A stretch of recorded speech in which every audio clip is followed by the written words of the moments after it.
Take a minute.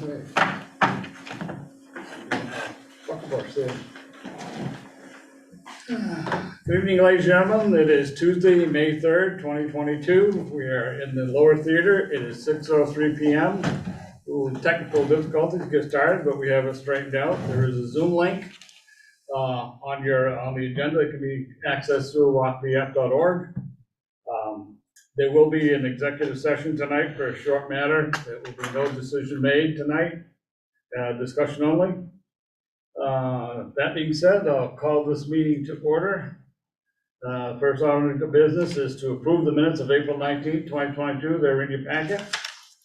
Take a motion. I move that we approve the minutes of April 19th. Do we hear a second? Second. Motion been made and seconded to approve the minutes of April 19th, 2022. For the corrections, additions, deletions, omissions?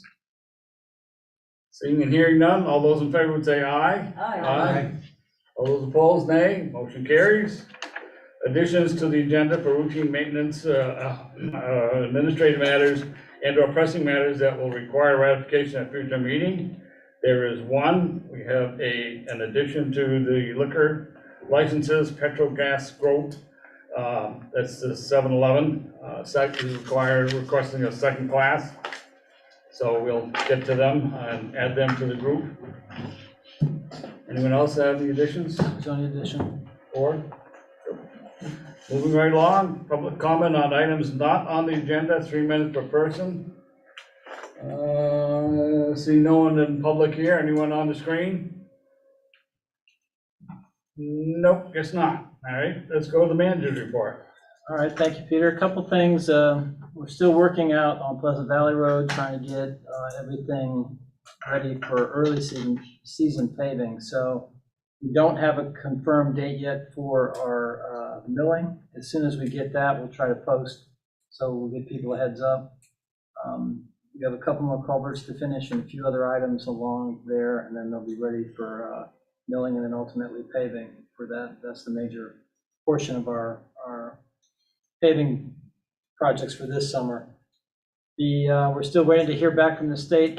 As a follow-up, if you remember, we applied for the paving grant money under the structures grant from the state transportation department. We're still waiting to hear back from them on the status of that application. So as soon as we hear something, I'll certainly pass that on to the board as well.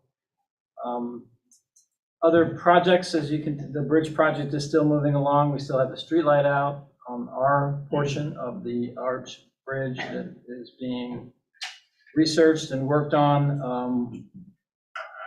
A little bit of difficulty trying to get the Vermont and New Hampshire DOTs to coordinate who did what and where. We did find some wiring that looks like it was done but not connected to the new light that's sitting there. So we're trying to get all that coordinated, so ultimately that light on our portion of the bridge can be powered on. We have a few minor items to clean up, and then ultimately I think they'll be off, hopefully out of the area there before we get into some of the other larger summer activities that might impact. So I think they'll be gone hopefully before that starts to happen. So we'll see. At the moment, I know we also scheduled, I'm not sure if maybe Elijah is going to mention something, that there's a downtown cleanup scheduled where you're going to bring that up. So I'll hold off on some of the other projects that are happening and let him bring those up and update the board as well. So that's it for now. Now, Rick. Any word on the FEMA money? We had a follow-up conversation with the state and the FEMA Region 1 people about the benefit cost analysis to do improvements to the Hyde Hill drainage. Mm-hmm. And basically, it's not going to meet any of the 1-to-1. They want a 1-to-1 criteria on that for the Section 406, which is the easiest program. So we're going to work with the state on the other 2 programs that are available under the disaster declaration, which is a little more involved, requires us to do some drainage work.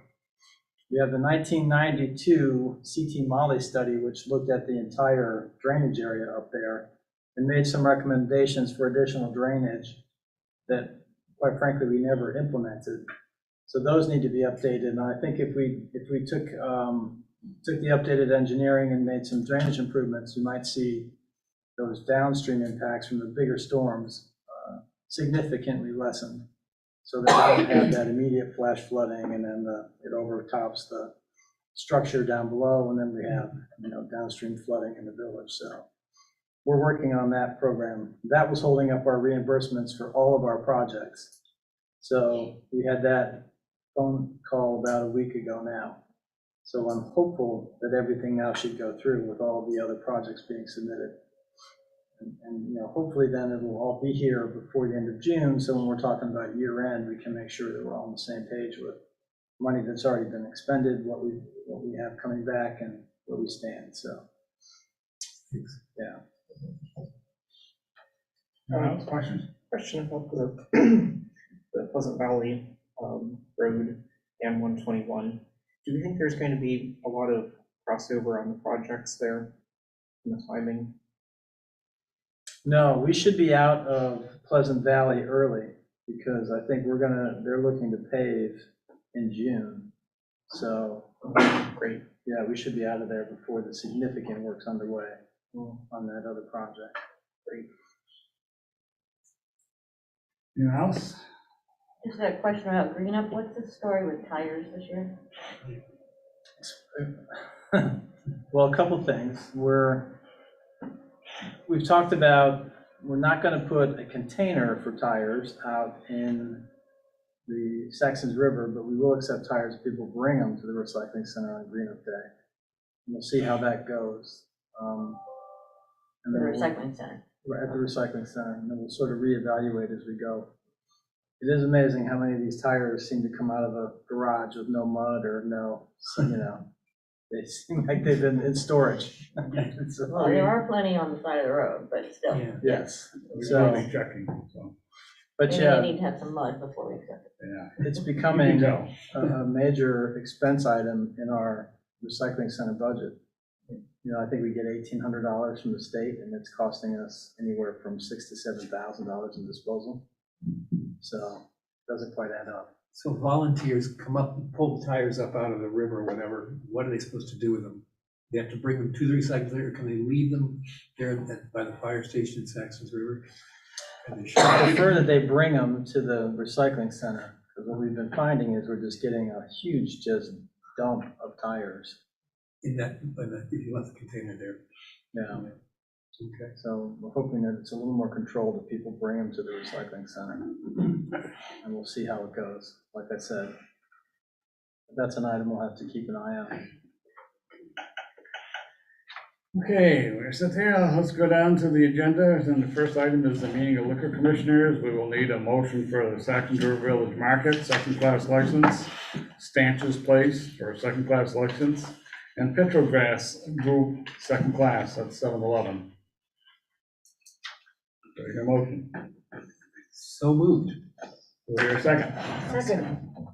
Motion been made and seconded to approve the Saxons River Village Market, Stanch's Place, and Petrogras Group for a second-class license. All those in favor would say aye. Aye. Aye. Aye. All those opposed, nay. Motion carries. And let's move down as we're signing licenses here. A municipal entertainment regulation review. Thanks. So there's a memo in your packet from Chuck and a little bit of history. So we had this request from the arcade to do a renewal on their, basically their entertainment permit. And the more we looked into it, the more it seemed to be a little bit sort of out of the ordinary. So maybe with that as a little bit of background, maybe Chuck, you want to jump in and maybe just work off of where you were on the memo, and we'll go from there. Yeah, I think the first action for the select board to consider is just approving Jim O'Brien's application. Technically, the regulation, the ordinance is in effect, and he applies. He's been doing it since the 80s. Larger, bigger picture, we have to see if this regulation is in our interest. We do permit a fair amount of stuff that happens. It's not so much what you do, it's where you do it. It's been our interest. So if you happen to do it on a public sidewalk, a public, park, or a municipal parking lot or something like that, there are regulations in place that allow us to have a say in how those activities take place. This is a little different, as you can read it. Dates back to, started in 72, revised in 86. And it reflects an earlier era where, entertainment and other social events were regulated. I think for a lot of us, some of us probably have never seen this. It's certainly not a regulation the staff use often. Main Street Arts apparently forgot Scott Reese sent us that letter. Right. So as a theater, for not movies, but for just, dramatic productions, would we be under that? I don't want to, the last time I saw it, there's a separate lease agreement. You're using the town hall, if that's your reference. No, this is for No. the tax observer facility, 35 Main Street. So yes, that would apply for you if you were operating inside that building.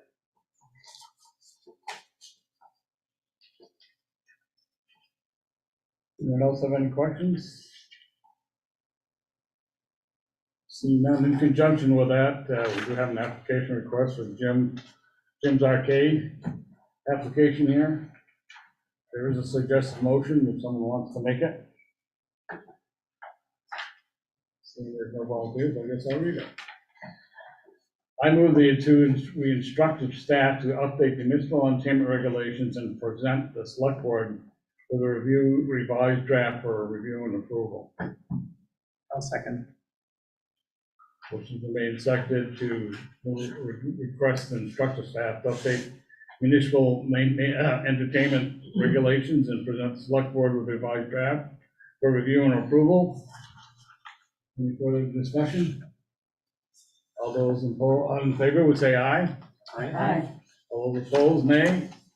Motion carries. Second motion is move that we approve the theater and entertainment application from Jim's Arcade and request staff issue a new operating license that goes into effect on June 1st, 2022. There is a copy in your file, in your packet. Application is on the backside of what I just read.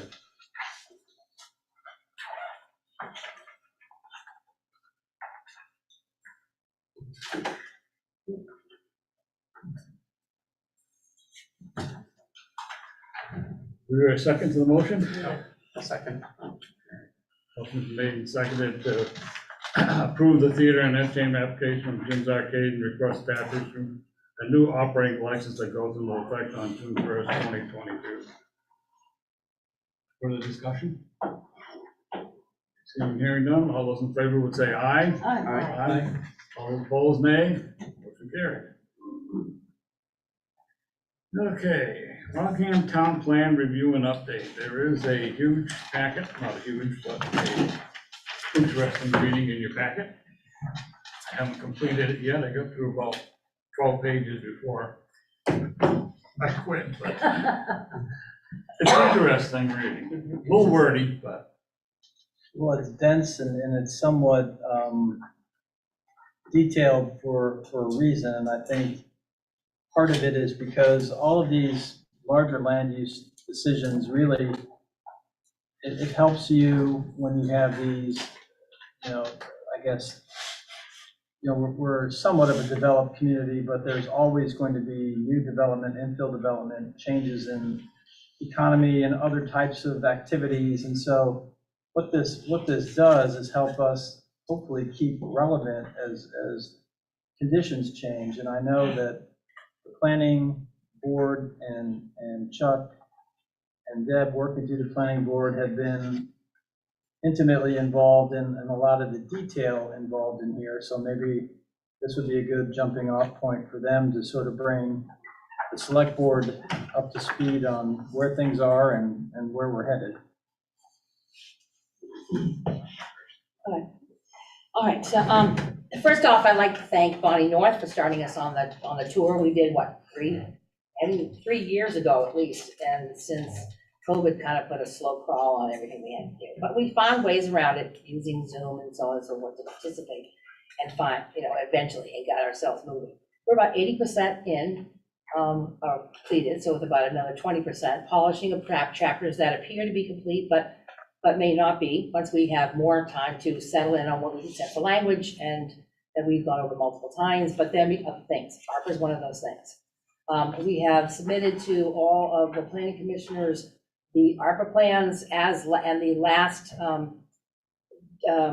derivation from the Camoin people with after our last April 13th meeting, where we had input from the community, and they made decisions about what seemed to be the strongest things that need to be done in many areas. Those projects, based upon the grading and so on and so forth, are something that the planning commission can use to strengthen the language in each of the chapters that they pertain to. And in so doing, allow us to have an easier access to funding and so on and so forth, because we hit all the points. And especially in the projects and areas that we want the community's input in order to move forward. We now need to make sure that it hits our town plan, and that we have done the best with the language that we can to get that money. I was just started with, we took the plan and flipped it on its head, and you're saying that it's lengthy, but technically it's smaller and it's more brief and condensed than it was in previous iterations. We took the plan and flipped it over, so anyone, a citizen or anyone, can read it and see where we're headed immediately, because the things we want to maintain and improve and evolve are at the top of the chapters. It makes it easier to see where we want to be and what we're trying to get to. Our actions and steps and so on and so forth, if you wanted to call them that, are at the beginning. All the detail and the beautiful history of the community and everything is in each of the chapters, but it's after those actions that allows everyone to easily see where we're heading, and taking into account the change that would happen in our community, and making sure that everything we are doing fits where we really are. So it's been a lot of work. The commissioners have dug deep, and we still have, like I said, 20% more to do. The energy chapter you'll probably see is the largest and densest reading there is, but there's a lot of technical pieces that need to be in there. So it is slightly smaller overall, but there's dense reading, but we want to make sure that it's an active plan with information at the top that makes it easy to see what you want to get into. If that's where you want to be and you want to develop something here, then you read the rest of the chapter. All the detail is in there. But this way, we see it easily and we can dive in. We want to make sure that it's not going to be a plan that sits on the shelf or that only Gary looks at, but that everyone can. The select board, the trustees of the village, those pieces all fit. Saxon's River, all of that works. We want to make sure that everyone uses it. And actually, when they look at plans, if they will things they want to do, make sure where it fits in the town plan and that it is the direction we're expecting to head. That's an overview. Yeah, I Chuck think might it's have some more great. detail. The only 2 or 3 things I'll add, thank you, Rick, for making this suggestion. If I understand it correctly, what traditionally happens is the select board is just given a document, says, hey, we've had our public hearings, we've done our work, here's your plan. And it can be overwhelming. You all have chosen to kind of do this process incrementally. I believe this will be one of a couple of meetings where we will come back with additional chapters and receive your input. I've already been able to work with a few of you individually. You come to me either marked up the plan, or you say, I have global comments, now show me how those concerns are being addressed in the plan. I can do any and all of the above, however you guys want to get your input heard. Ideally, this vision that you have, I think is going to work the best, because for you to incorporate this into your decision-making, into your deliberations, if you feel like you've had an influence over the plan, whatever input we receive tonight, and as well as the remainder of this week, next week, we're going to bring it back, Deb and I, to the planning commission and say, this is from the select board, what's integrated into the plan, to go on. And then probably come back here in 2 or 3 weeks. So initially, do you have any input for us? Have you had a chance to absorb enough of it in order to have some questions? So we can send in comments, I assume. Yes. On these things, 'cause I have some questions on density, housing density and things like that. I mean, when you drive around town, you see 14 cars parked all over everybody's lawn and sidewalks and everything else. That can't go on. That detracts from the whole area when you see that going on. And perfect examples on Saxon River where that guy's running the garage next to the market. Oh, yeah. I mean, that totally, we assume he's running garage there. I can't. Oh, the house next door to the Sackville Yeah. Market? Yeah. Yeah, and that's So- been going on for years. You know, and even in Bellows Falls, when you drive through Bellows Falls, they're just, you know, they're just parking on the sidewalk. Congestion. Sidewalk, I mean, the other day, when I came into town today, there was a pickup truck parked up here where the Wild Goose Players is going, and it's parked on the sidewalk with the doors open. People gotta walk out in the road, get around that. It's dangerous right there where that area is. That shouldn't be allowed to go on. But, I got a lot of other questions, but I'll bring them up. I'll send in a note right up on it. Thank you, Peter. So, but yeah, it's pretty interesting reading, I'll say that.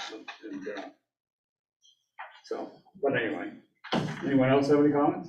I want to thank you for being receptive to the arts, the contribution the arts make to this community, do and will make. And it's just a wonderful part of Bellows Falls, Rockingham, Saxon River. And to acknowledge it in the town plan paves the way for exactly what Deb says. We want to apply for grants. These individual organizations can see it's part of the town plan, that reinforces our case. So speaking for Main Street Arts and the Wild Goose Players, other groups I'm associated with, I really wanted to thank you for that. Yeah, I agree. I'm really looking forward to seeing what you guys do with that chapter. I think it's a very important one. I got a question on page 11. At least I had a question when I read this 3 days ago. Let me see if I can get back to, I didn't, the last paragraph on page 11 kind of didn't make sense to me. Something seems wacky about the way this is worded. I'll read it to you. The Vermont Agency of Natural Resources mapped and prioritized Rockingham's forest blocks. The highest quality forests and natural habitats are south of 103, north of 121, and west of Rockingham Hill Road. These lands are sometimes zoned appropriately, but some areas have 1 acre zoning districts.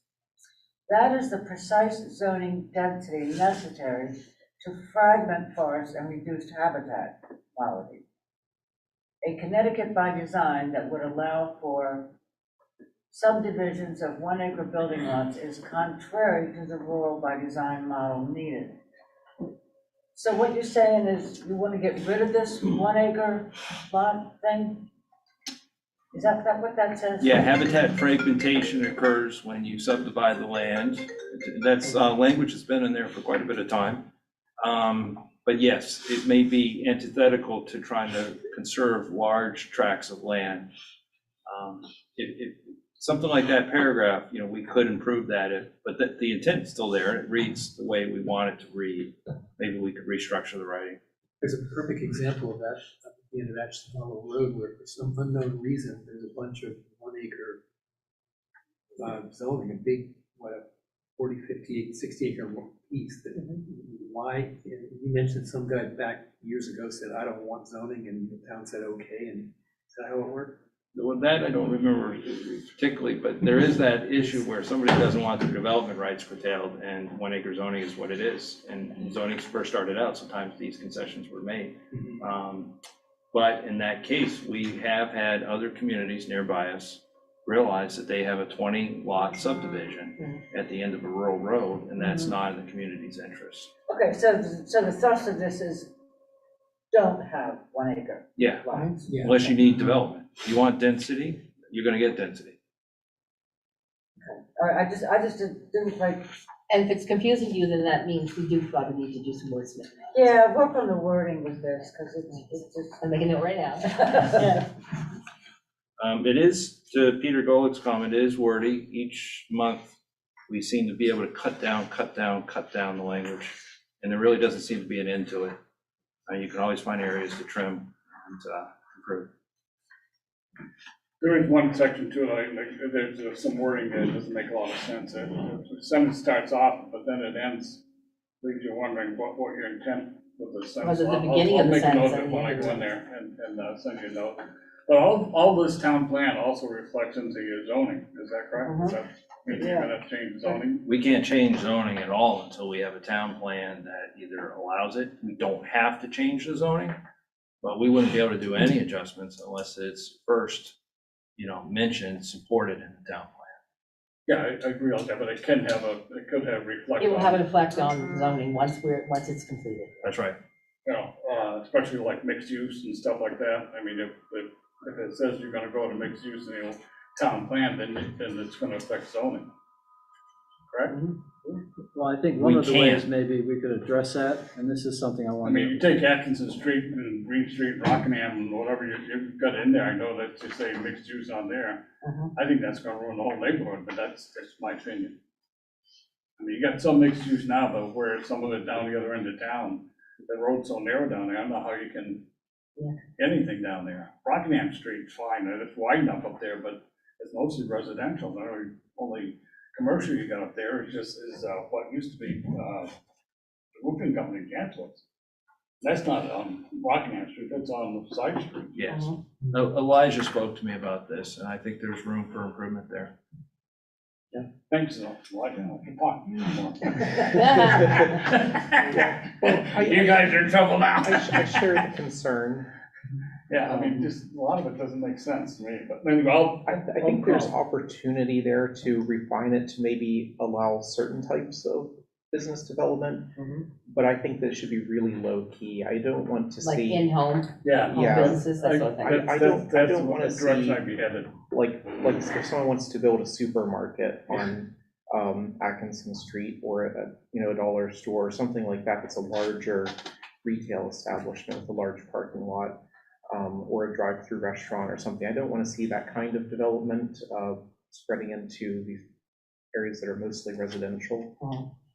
I really prefer to keep that type of retail business in the areas that are more commercial already. Or wholly commercial, Yeah, right, as opposed to mixing it into residential. yeah. Jim, can you remind me how we're approaching parking requirements for rental units? Because I know in the planning world, there's a lot of discussion about whether that's a pro or a con. So the town plan, this kind of builds off of Peter's questions. The town plan provides some language to allow parking to be revisited in the zoning bylaws. Flexibility in parking, right now, we treat parking static. If you're in Bartonsville, same amount of spaces are required than if you're right next to the transit line in Bells Falls. We're attempting to allow additional consideration for multimodal environments, that you don't need the same degree of parking. So, and yes, these minimum parking standards our parking standards date back to the 80s. We've changed our thinking a lot since then. The Bells Falls garage project, their parking will be in the town lots. Is that the plan when they got the permit? There had been some changes to parking standards in the bylaws maybe 5 years ago that allowed for flexibility. So development you don't have to create another Walgreens. You can create what they did and then use the spaces from the municipal lot to count for your parking, to meet your parking standards. So flexibility and design. Ultimately, those are conditional use reviews, which means the DRB will deliberate for hours on, does that meet the, conditions? So it's not a freebie, it's not a gimme, but it allows the DRB some flexibility. But people just stay on School Street, you have a two-family house. How many parking places can you have per apartment, or do you need to provide any at all? One space per unit. They can be stacked in the driveway? It wouldn't be on-street parking, maybe off-street parking. Off-street parking, it would have to, we have seen, also to Peter's point, creative uses of front lawns. Well, we believe the front lawn has a use as it is. And we don't need, inviting spaces for cars, we need inviting spaces for people. So they need to create legitimate parking spaces that show that you can enter and exit in an efficient manner. Okay. And most of them don't meet that standard. And how would, what Peter saw, what would the enforcement action be? Right now, we don't. If we had a site plan on that person that's choosing to use their front yard for parking, we don't really have a mechanism for them. You can't just tell them get off your front lawn. We can control access to the parcel. We can, if we had a site plan, we could say you're in violation of what we agreed to. Like pre-existing uses, it's a little bit more difficult. So you mentioned flexibility with parking spaces, but what's that gonna do to the green space? I mean, if you're just gonna look at put a paved parking lot, then you're looking at water, runoff and things like that, whereas. Deb's lawn, alluded to green these space. chapters we thought were finished and not finished because we make one Yeah, tweak yeah. here and we realize, uh-oh, we just altered this. And I think you're providing a great example of that. There's a lot of focus right now on stormwater control, greenscaping, trying to, get those lawns out there. And hopefully that counteracts the parking minimums, that we see a balance there. Because if you do change this one thing, you're at risk for other issues that you pointed out. A couple things, Chuck, that maybe would help, because the board has spent a lot of time with like the local hazard mitigation plan. We're working on the area-wide plan for the island, and also a stormwater plan as well. And while their pieces are addressed in pieces of the plan, it would be nice to maybe even just include those as an annex in the larger document, since there's a lot of work that is going into those and will continue. And I think a lot of those issues overlap some of the conversations we're having right now. So I think it all sort of fits together. And it just might help us as we're, going forward, trying to decide, how we want to tackle some of these larger questions. So I think it would be useful to have that information. Thank you. On page 29, you go through recommendations, and down these bullet points, it says amend the zoning bylaws to, and the last item is allow short-term rentals in all residential zoning districts. You talking about Airbnbs here? Oh, goodness. So you're gonna try to, I have to try to summarize a conversation that took probably an hour. Yeah. And tell people, so, good luck to me. I will tell you that, working families have used this to augment their rental income.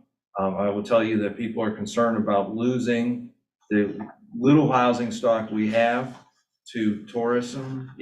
Is that what our interest is? There's a lot of conflict there. You want to allow this to happen in a certain context, but there's only so much control you have. So they did take a hard look at that elephant. And right now, this is a great example. Our plan, our zoning, doesn't even acknowledge that this industry exists. So we're gonna have to get in there, as ugly as it's gonna get, because once you say one thing, then you haven't said the other 5 things. And that's its own issue. But right now, we're doing everyone a disservice by pretending like this sector doesn't exist, when anybody can go online and see the multitude of places you can stay at in the town of Rockingham. So it had to be brought up. Yeah. Deb, you saw other issues to this too. So there are concerns, and the state's still not done with it. And that's another problem. We're working on something that's flexing right now. And the state is trying to get some handle on it, some kind of control, and those complaints, you've seen the articles, I'm sure, about the fact that it might be a threat to housing stock, to making sure that there's available apartments for people who need them, when someone could turn it into a regular apartment as opposed to this weekend, but not this weekend, that kind of thing. So it is something, again, Chuck's right, we haven't addressed it, we have nothing in our zoning to address it, and we do need to look at it and just make some kind of competent decision. That input can come from you. You Yeah, guys, but I'm your aware ideas. of all these sides. Yeah. It's very challenging to promote the town as a destination when there's no place to spend the night. Yeah, you're right It there. really falls kind of flat there, Yeah. you have to go up to Springfield to get a motel room. But, just to blanket say, all residential zoning districts, you can do this, seems, ooh, that gives me pause, because why in the world would you want to mess with, a lease and, problems evicting people if that comes up and all that, and that for like $1,000 a month when you can rent it out by the night for $100. It's difficult. I don't know that it's a good idea to make a blanket okay here? I mean, I'm sorry, I don't know what you're gonna If you do. can think of some other ways Yeah. to address the situation, because we need to give it something, give it some, you Yeah, you know, have to solidity. We recognize just it. need to figure out what's all or nothing, or is there some halfway point? Most people aren't going to, you know, some of the apartments, people wouldn't do that, or have houses that wouldn't want to do that, or concerned about neighbors, you know, having a temporary resident there for a weekend. How much have you vetted them? Are you sure everything's gonna be cool? But we have to address it somehow. Perhaps you can come up with some creative language that would make it more understandable, and not say, okay, the whole place is open for, you know, B&B and no one has any apartments. Some of the communities, San Francisco and other places that have been besieged by Airbnbs have required that they be owner occupied. Mhm. So if you're on site, you can run an Airbnb. If you're not on site, then that way you limit the number of rentable apartments that would otherwise be sucked up by Airbnb, but you don't prohibit people from getting a little bit of extra income. And also you provide housing accommodations for tourists, which is something you really need. Yeah, I think that's a good approach. That's what a lot of places have done. Then, you know, in terms of neighborhood, you know, cohesion and stuff, the owner's right in there. They're not gonna bring somebody in that they think is questionable when they're in the house with them. They have to live with them. You know, and things are not gonna go on with the owner in the house there the whole time these people are staying there. It's a lot different than that somebody's got 3 apartments and they're all 3, and they live in Brattleboro, you know, and they're all 3 Airbnbs.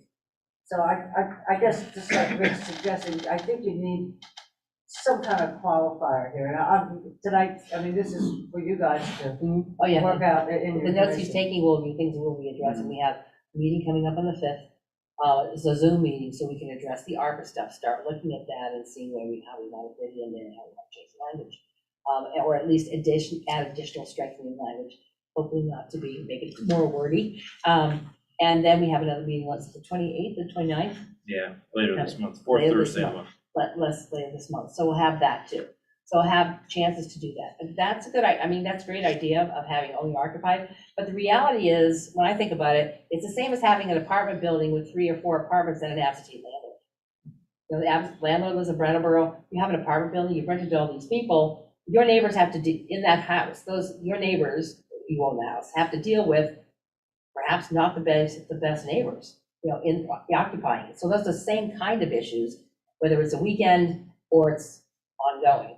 We still have to find a good way to address it. Absentee landlords are not what we want. We prefer owner occupied housing, because it's more stable.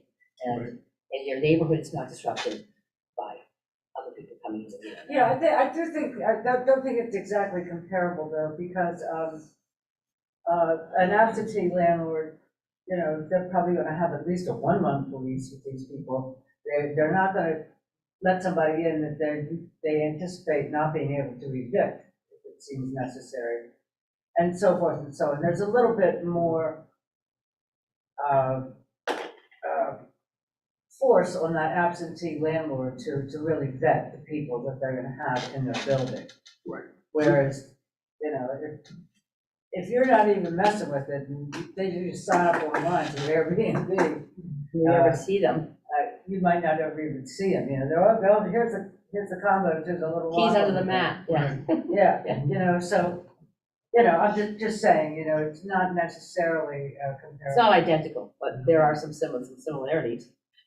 The good news is we haven't had a problem to date, and we're doing absolutely nothing right now. So even if we do something, I don't know if we'll change that dynamic. It seems to be going okay. I've never had a complaint. God knows we have rental housing complaints, but short-term rentals, I haven't fielded a complaint yet. Well, could we institute a registry of short-term rentals, or is that something for you to suggest, or for this board to? The state's trying to do that now, aren't they? Something, yes, to try and get them registered. We do monitor, we do go online, or and so, but it's very dynamic. These things are coming up and then they disappear and they come up. So it's, Well, I mean, could the plan suggest a registry? yes.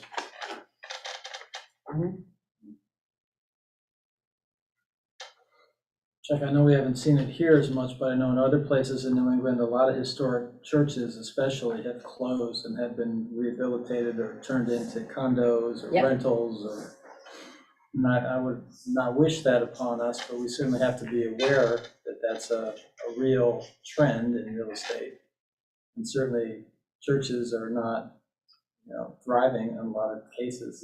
They have expensive, older, in a lot of cases, historic properties that they're trying to maintain. So I'm thinking at some point, we probably have to at least acknowledge that and try to make some effort to think how that would fit, because that exacerbates all of our previous stress points, parking and institutions and streetscapes and historic preservation. It comes up as positional use too, if someone wanted to purchase that property and turn it into a rental, as opposed to, or. Right. In Saxon's River, the McClartys bought, let's say, Edwards Church, and they've done that over the past, year, 2 years. Yeah, it's a perfect example of adaptive reuse. And we just treat it like a single family home at this point. But they did have to apply for zoning permit, access, a few other things. It's turning out beautifully, and they're a great addition to the village. That's good. Okay, anyone else have anything? No, I just have comments that I'll send in, minor things. That'd be great. I made lots of comments, I talked to Chuck earlier today for about an hour, stuff. Yeah. So I guess maybe process-wise, Chuck, do we just have a broad idea of, I know it's going back through planning commission and updating, and is there another public process with this board before it goes for public hearing? Or? I would like another public process. We are making the pace we make, going at the speed we go, and then all of a sudden we have a short-term rental conversation, and then an hour goes by.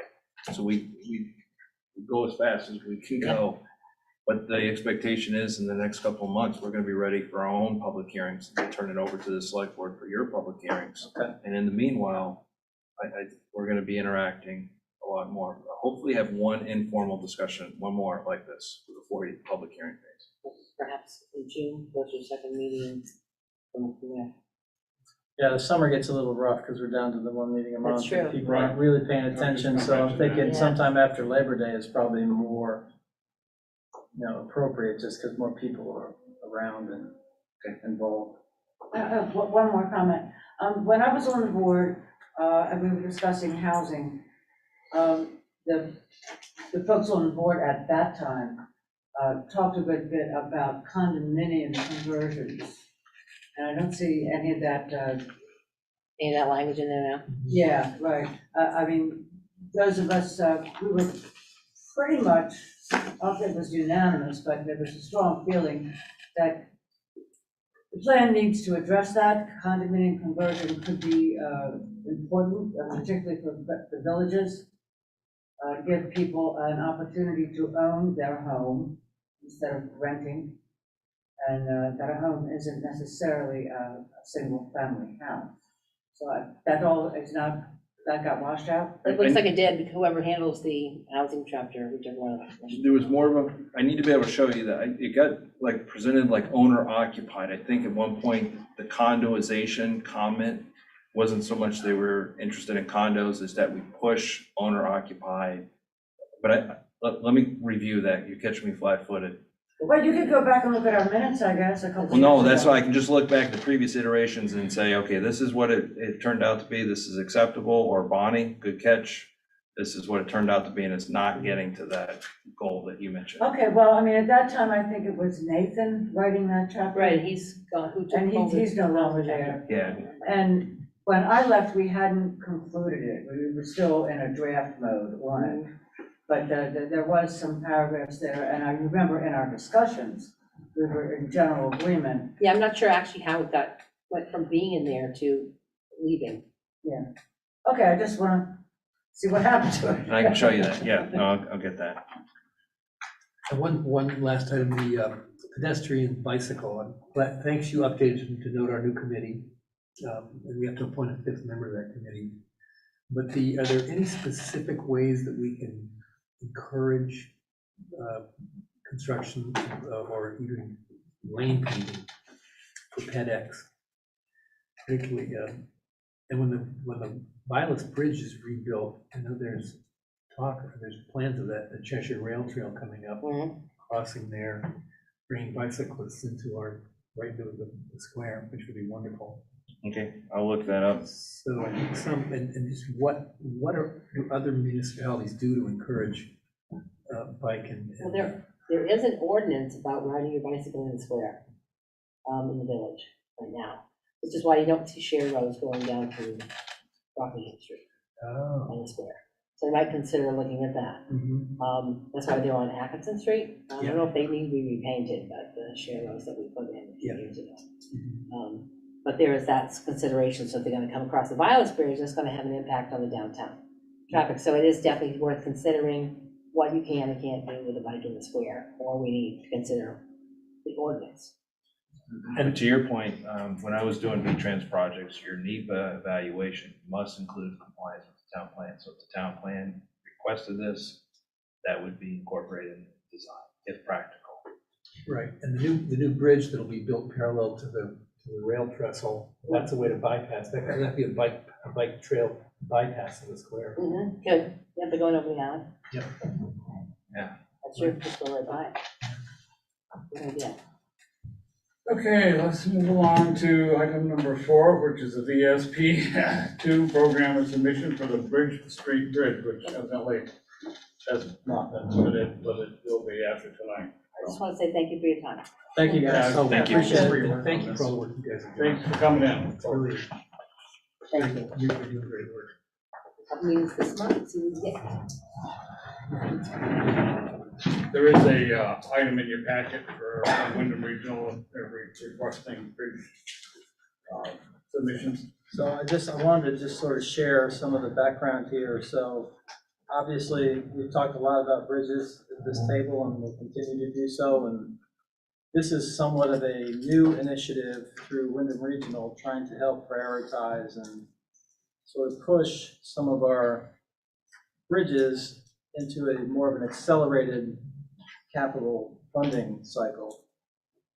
Bridge Street seemed to make sense as opposed to some of the other areas where they had highlighted other potential sites that might be in the program. Obviously, Depot we've already addressed.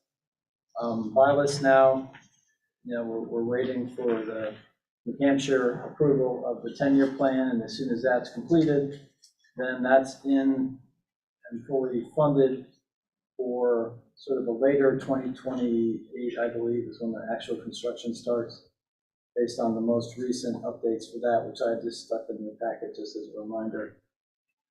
Bridge Street is sort of the third piece of that puzzle, and if all things are, if the worlds align and everything comes together, potentially you could start with Depot, finish that project, move on if this is successful to a design and build for Bridge Street before the Vilas project starts in 2027, 28. So this is sort of an opportunity for us to see if we can slot that third bridge into a logical sort of progression. With the idea then that, in the perfect world, if all three bridges are done, and we had, the maximum amount of federal funding that was available, certainly from that standpoint, we'd be in good shape for a significant period of time. As time goes by, Peter is concerned about how much future costs might be associated with each of these rehab bridges. They're substantially aging and are not maintained properly to the point where when you are doing the rehabilitations and renovations on these bridges, it's going to be significant money. We saw the run up in costs on just the Vilas in a period of a decade or so. So the concern is the longer these bridges sit without action, the more expensive the repair, and ultimately it creates other issues as we go forward. So what this submission will do is request that we get a spot, one of the spots for potential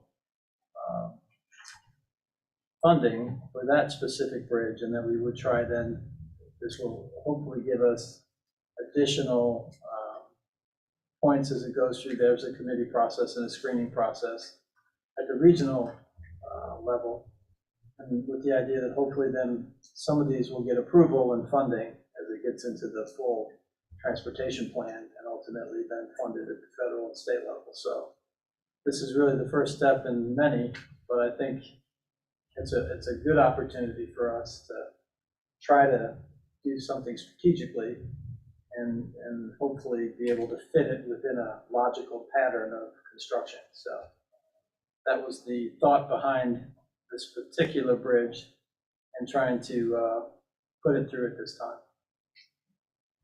I think it makes tremendous sense, but as I read the inspection reports, it doesn't look like it's so bad. I mean, starting in 2010, 2020. Is there a rating, an overall rating for the bridge on this report? I couldn't find it. Well, I think if you look under the appraisal, the one Yep. area that's concerned is the structural evaluation. It was given a 2, which is a replacement needed, intolerable situation, replacement needed. Pretty strong language. Intolerable usually means not a great, it's not a great shape. Okay. All right, it's built in 1927, so I guess it's time for us to think about replacing it. Yeah, it's definitely in the range, and again, the longer these go, the more it just drives the cost consideration, and the rehabilitation becomes more difficult.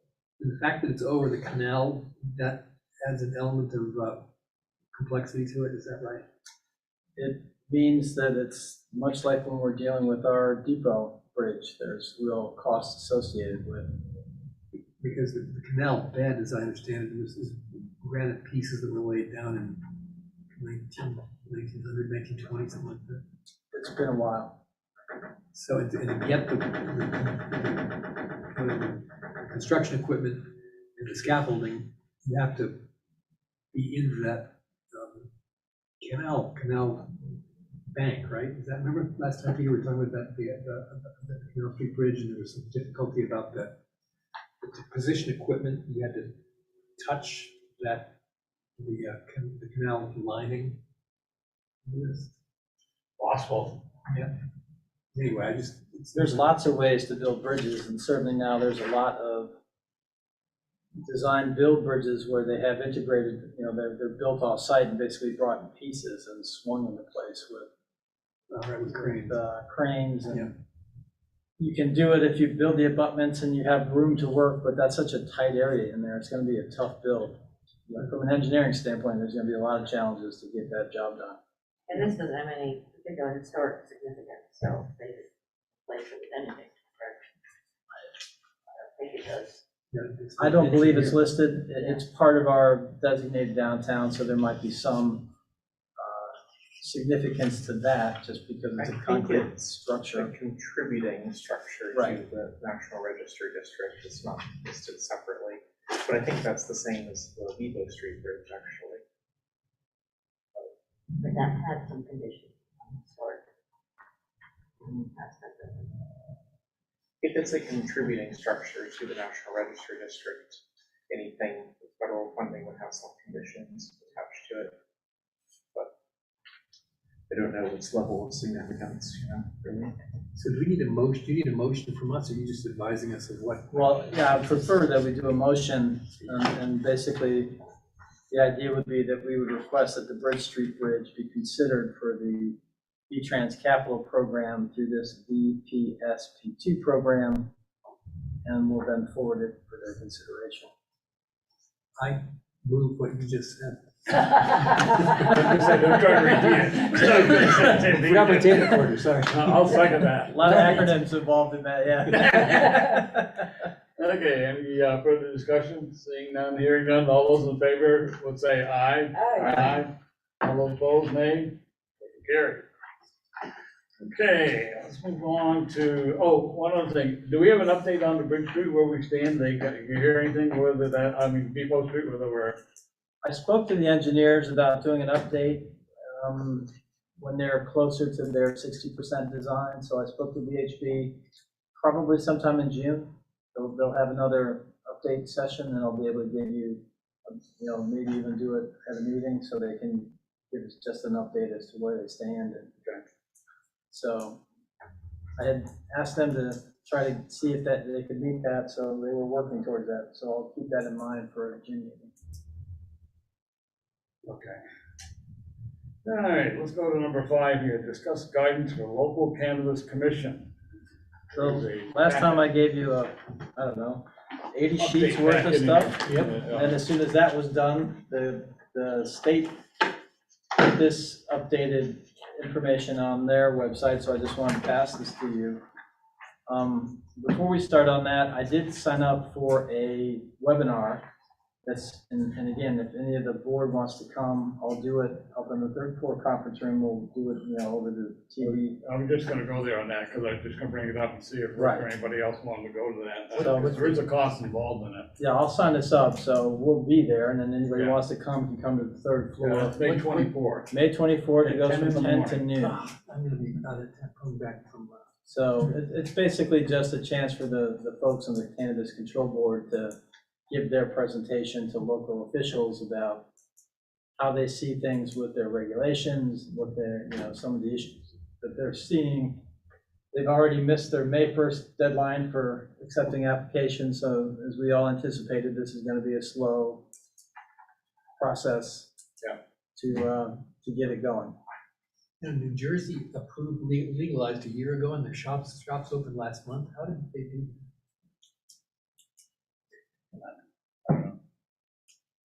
It's amazing how long this has taken. Very considered in Vermont. We're taking a much different approach. Do not rush into anything. No.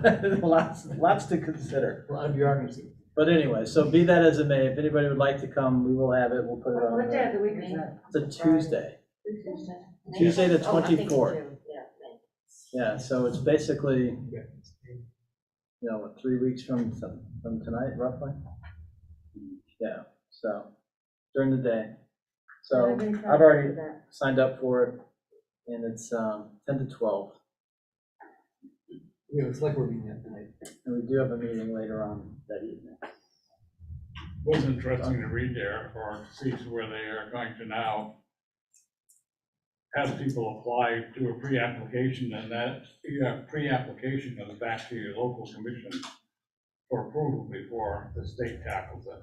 Oh, So we may not have to come up, you and I were discussing some sort of an application right. for our local commission, but Right. evidently we may not have to do that. So we'll be taking a look at the application they filed with the state. Right, they get it, they apply it to the state, and the state kicks it back to us, the local commission. That simplifies it. Yeah, so it makes it a little easier, so. That's good. That way there, we don't have to worry about making a step in the wrong direction, and somebody calls us on the floor on that one. So Okay. this is really just updated guidance. Since we last spoke, there's nothing really new in relationship to any particular action that we have to take. It's more for informational purposes, and I think probably the next logical thing for us to do is to sort of get the presentation from the state folks on the 24th, and then see what our next steps might be after that, so. It's gonna be, Anybody have any questions? Hearing none, we'll move on to the financials. They're in your packet. Look at recycling, where our projected revenues have reached there a little higher. I guess some of the concern would be the equipment. Why do we have, I know in the, under vehicles there, they got like $36,000 for parts and stuff. You never used to stock that much up there. We did at one point, then we put our foot down and said, a lot of that relates to the new registration system that we had to buy, the new, because we do our own inspections for municipal vehicles there. So we had to buy their program, their printer, so a lot of it relates to that. But there's also other pieces of that as well. That $69,000 vehicle, was that a new pickup for Andy? That's for the department. That's the one that we ordered last July. Okay. And it's a quad cab, and it was supposed to, in the winter we use it for plowing, and then in the summer, the grass crew and other crews use it. All right. So, Do we retire a vehicle when we bought that one? yeah, we have a trade-in, we got 2,000 for a trade for one of our older pickups, and then Andy will then take another truck until his pickup is ready, which we're back to the waiting game. Has one been ordered, Randy? Yes, So we're just, we asked them to put it in order, we're just waiting to see what it's gonna be in terms of timing. So, Financial question, the Into the Woods just wrapped up. How did, I was there one of the nights, it looked about half full. Do you have any initial reads on the revenues from that? it sounded like it did okay. Mm-hmm. I think it's gonna be positive, but I don't think it was a full house. No. But I think overall, I think my impression was that they were reasonably happy with how it went, so. Good. I think everybody walks away feeling pretty good. Did they resolve the issue with hanging the equipment from the ceiling? in Well, there? we're gonna have a pretty detailed presentation, either our May meeting or the first meeting in June, to talk about what our options are, because we're getting quotes for aluminum catwalk systems, when you go to a stadium and different, you see these things up in the ceiling. Yeah. Those are much lighter, and then we can take the wood that's up there now, which is creating a lot of stress on those roof supports, and take those out. And then we're hoping then the engineer will say, okay, you de-stress the existing, we don't have to do that much additional shoring, and then we can put in the new, hang the new theatrical lighting without stressing the roof support system. All right, and the pipes will be part of the whole lighting instruments, that would be part of the catwalk or attached to the catwalk? No, that'll be attached to the steel beams, it'll be up higher inside of it. You won't see it, but that's where they'll attach to. All right. And Problem is that the loads that it's carrying now, it's already stressed, so that's why they recommended we take out, we have old wood and planking and stuff. So, and the goal then is to, Daniel, all right? And then the goal is to reduce that weight. Hopefully then we don't have to do as much structural reinforcement, which will be much cheaper, and then we can then finish the grant portion. they access the catwalk from where? Sort of, they have to go through somewhat of the same process when you go up to the clock. So you have to sort of get into some of it's not an easy area to work through. Right. So we're hoping that we're gonna try to work with some of our folks to see if we can do the work and not have to hire contractors in terms of the catwalk material. Yep. The reinforcement work, for sure, we're gonna hire a contractor to do that, whatever the recommendation is. And then obviously installation of the lighting. So this is all equipment that's going to be installed over the stage area in the fly loft. It's not going to be in the auditorium. Well, some of it will be visible in the auditorium because it has to obviously show down into the stage areas, and so it will be visible when it's all said and done. Right now, they build those when they come in for each show. They end up putting together a structure and platforms, and it's Big pipes rise against scaffolding, basically. right. Yeah. So That will alter the historic feel of that interior a little bit, though, won't it? Have a catwalk up there. well, you won't see the catwalk because the catwalk will be above the plaster. Oh, all We're right. just trying to take stress off of the actual support areas. Okay.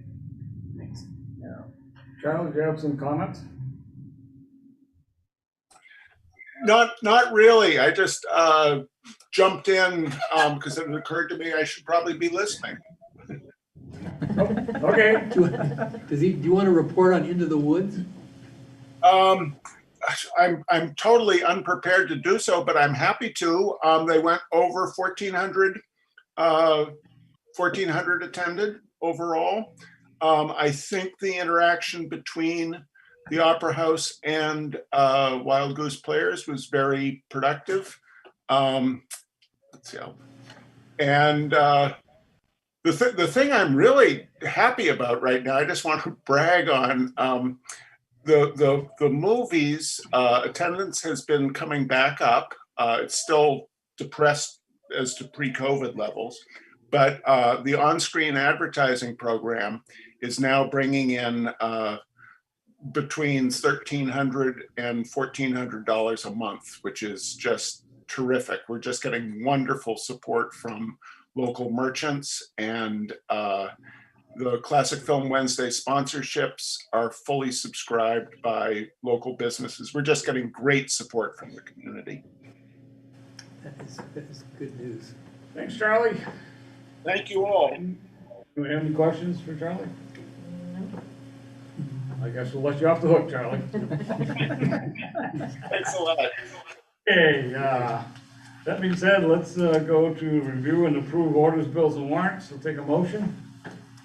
I'll make a motion to approve orders, bills, and warrants. Second. A second. Motion made to review and approve orders, bills, and warrants. Any questions, suggestions? Hearing none, seeing none, all those in favor would say aye. Aye. All those opposed, nay. And they're coming around on the warrants. There are 3 in there, and we don't need to sign the 3rd one. It's for village. Okay, agenda items for the May 17th, 2022 meeting. Do you have anything? I understand that the BF Trades folks, like Stack and others, would like a chance to present their ideas again for 66 Atkinson Street. Or whether that's the 17th or we can. That's the 17th, yeah, that Tuesday. And would that be a good time, or do you want to give them more time to prepare? It's up to the board, it certainly works. Right now, we don't have a crowded agenda. June, we're gonna. Better than early June. Yeah. I will be out of town at that point, but I'm going to try to zoom in from Europe. Okay. Okay. At some point, I would like to talk about the downtown street lamps too, and coming up with some kind of a maintenance plan for those over the next couple of years or so. Okay. Just because we have so many outages. Okay. Anything else? If you see anything coming up, just got a buzz and we'll see if we can get it on there.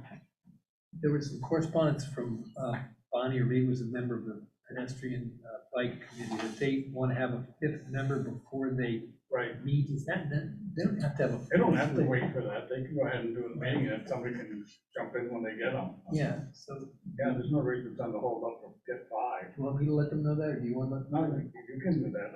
Stan's right there, I think. Oh, okay. Stan, you hear that?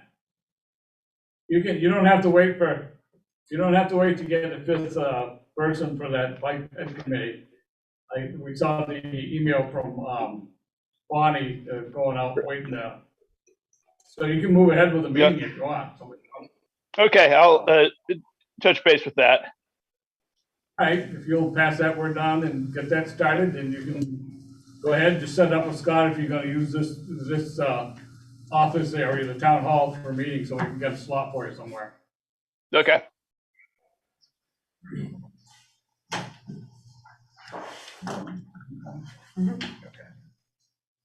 All right, review agenda items for the joint board meeting. We know we're gonna have ARPA on there. Yep, we'll have an update on our tax sale. We'll definitely have ARPA. Everybody get that thing from Gary on Camoin?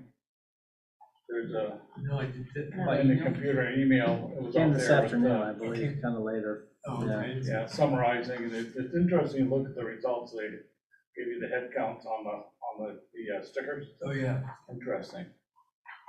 Boiler win. I was surprised that some of them, there were quite a few zeros in there for some of those projects that no interest whatsoever to pursue them. And the community center was only Bells Falls, somebody else, very few votes for the community youth center thing. Very few votes except for Bells Falls. They had like 60 and everybody else had maybe 4 or 5. which was a real turnaround from the first meeting, that everybody was on the bandwagon to push that project, but interesting to look at if you get screw it down through there, yeah. We'll also, To request for any comments if you have anything in there. When did he send it out? On the joint board meeting, they're gonna, I think the Cremorne thing came out like 2 or 3 o'clock this afternoon. It was Oh, fairly okay. late this That's right. afternoon, so if you hadn't had a chance to catch up on email, you might have missed it. No, I haven't. I don't see it here, anywhere, maybe.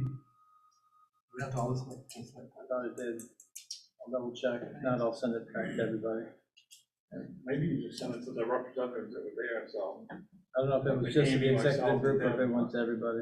yeah, Just, Yeah, I you know, don't- it might have been just the planning committee, I don't know. You don't have it, Elaine? you But have, I can forward it to you if you want. all right, so Elijah didn't get it, I wouldn't see. I don't have a check email yet. Okay. We'll also have an update, Peter, on the fire equipment committee MOU that we had talked about. Hear from them? We're gonna try to have a meeting. We now have new members from all 3 communities, elected officials, as well as the fire chiefs and myself, so I'm gonna work on that and try to have something for the discussion at that meeting as well. Because there's a committee meeting the same night to have on the PCA meeting at 5:15. I informed Sean of that, and, you know, it's for the village meeting, so I don't know why anybody from town would have to go to that, but I imagine the trustees are the PCA for the village, so. But okay, other business, Elijah, you wanted to talk about the tower, clock tower. Yep. So, as I mentioned last week, I had lots of opinions expressed to me from residents about the new lighting system. Lots of strong opinions about the colors. So I thought that it would be worthwhile just deciding what kind of parameters we want to set to have some logical way to control that. I think someone's gonna have to write up some sort of a short policy as to that. So we have something to go by. I mean, you know, what are you gonna do it on? Because if you could have a multitude of colors, I mean, Black Lives Matter could say, we want black, and you can't see anything. So, I mean, this is gonna get real interesting when you, I don't know how much comments were positive, negative, or in between, or all over the board. All over the board, lots of negative, honestly, but Negative in that they don't want any colors other than black and white. there's lots of people that would like to not see any colors for sure. Or people that would like to see them just on special occasions. I would suggest that it's not like we're going to do away with them. I think that it's a nice novelty, but it is a novelty. We don't want it all the time.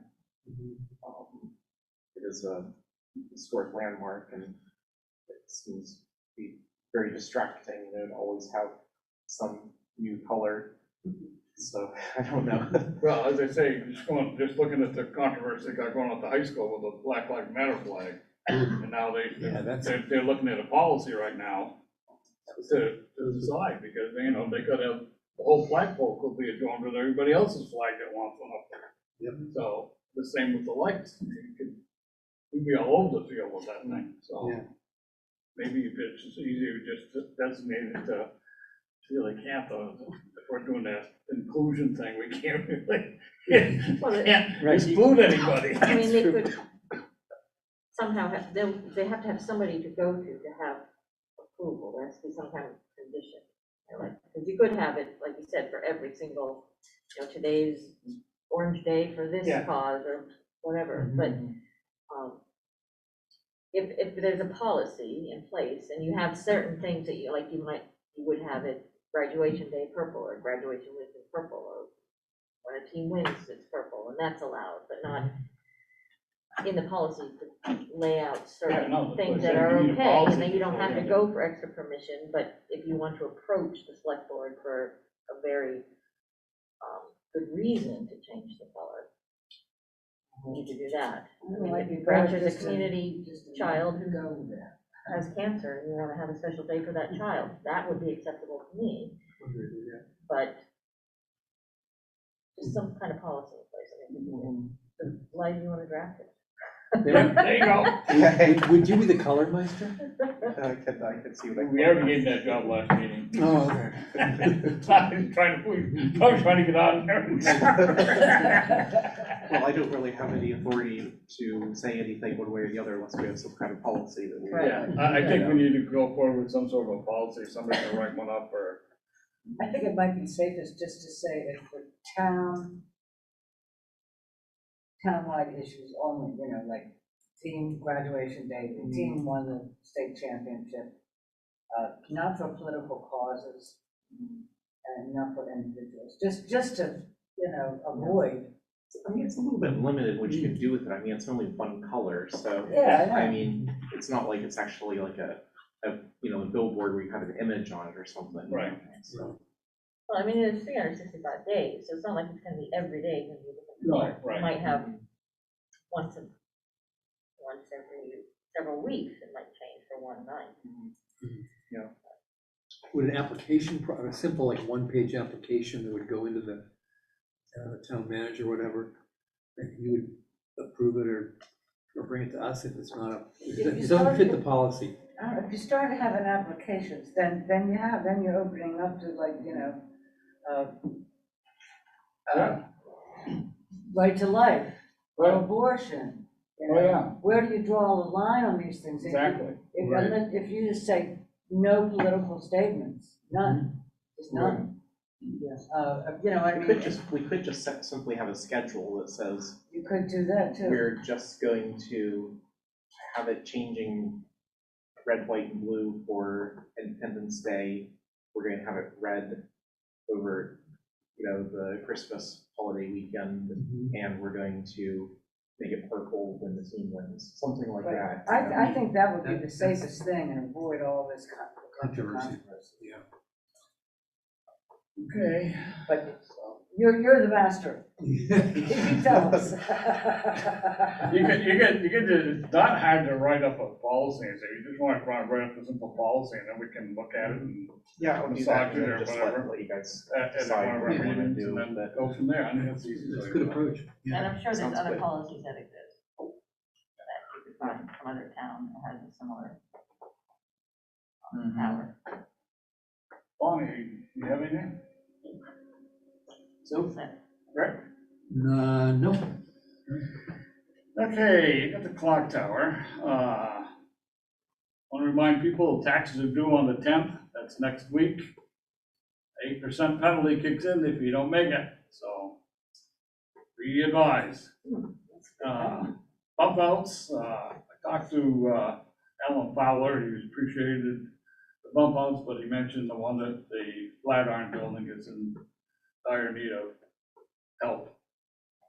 Bricks, a lot of bricks are missing. Have we considered doing like stamped concrete like they did at the Fireman's Memorial that may hold up better than the bricks? If we're changing materials, that would be my preference. Those Yeah, I don't know. ornamental I mean- bricks are lovely, but they're a nightmare. I'm not in favor of that, so I say brick. Period. Was the one in the Flatiron redone, or no? No, it's Yeah, I just know. been, It's been several But years these ones since. have held up, the ones that. yeah, these, that's when Buffalo and Bruce are doing them. And, so I know up by Walgreens and Shell Station, there's bricks missing on that one too. But see, that one was redone with the concrete pavers, which are really not a very good material. They're cheaper than clay bricks, but they only hold up for a few years and start to crumble. But I really think that we should stick with the real clay bricks. I think that it really affects the aesthetics a lot. I think that the stamped concrete is I just, know the one down the just post doesn't office, cut I it. think, but I'm not sure, that one almost looks like it was the concrete on there, because it's heaved, and you can see it's broken off from one section. that is the stamped concrete, And I don't yeah. know if it was stamped And I concrete there, or don't whether, think that it looks very good. So, But, so. Now, I know Vermont Trans had a bike ped program. They're looking for people to sign up.